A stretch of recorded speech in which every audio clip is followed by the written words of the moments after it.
Ever found yourself pondering how exactly a president is elected in the United States? It's a question that opens a world of complexities and curiosities. The US presidential elections, a process steeped in tradition and layered with stages, is more than just casting a vote. It's a riveting dance of democracy that defines the nation's leadership. From the initial candidate selection to the final tally by the Electoral College, every step carries weight. Let's dive into the fascinating journey of a presidential candidate from selection to election. First things first, we need a candidate. The journey to the White House begins with a pool of potential candidates. But who are these individuals, and where do they come from? Typically, candidates emerge from within the two dominant political parties in the United States, the Democrats and the Republicans. These aren't just your average Joes or Janes. They often have a history of public service and are usually well-known figures within their parties.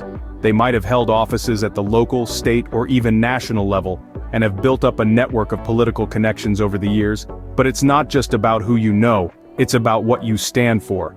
A candidate needs a platform, a set of policy proposals, and positions that resonate with a broad base of voters. Whether it's healthcare, education, climate change, or the economy, a candidate's platform is what sets them apart from the pack.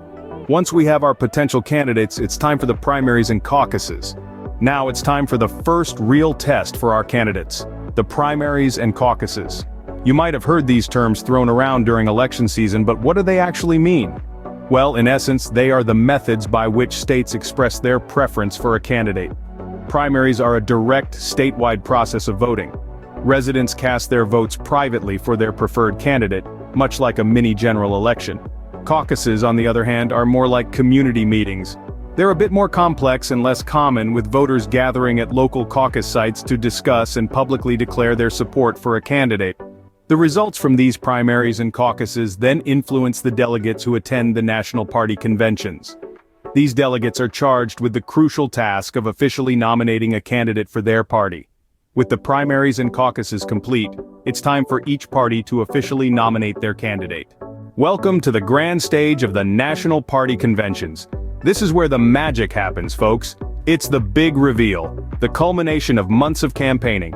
Here, major political parties officially nominate their chosen ones, their presidential candidates.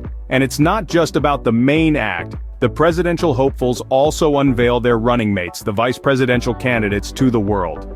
But this isn't merely a high-stakes introduction party. The conventions serve a critical purpose. They provide a platform, literally and metaphorically, for the presidential candidate to lay out their policy goals and aspirations, the very blueprint of their prospective presidency. This candidate's platform, their vision for the nation, becomes the party platform. It's a statement of intent, a promise to the electorate from the party as a whole. So the conventions are a bit like the starting gun in a race. With our official candidates selected, the race to the White House begins in earnest. Finally, the moment we've been waiting for, Election Day. It's a day of anticipation, excitement, and yes, a bit of anxiety. As citizens head to the polls, they cast their votes not directly for the presidential candidate, but for a group of electors who make up the Electoral College. You see, the United States operates under an indirect voting system.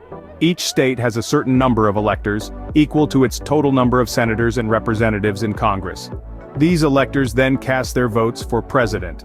Most states use a winner-takes-all approach, where the candidate with the most popular votes in a state gets all of that state's electoral votes. Now here's where things can get tricky. A candidate can win the popular vote, that is, receive more total votes across the country, but still lose the election. How? Well, if the other candidate wins in states with more electoral votes, they can come out on top in the Electoral College, and therefore win the presidency.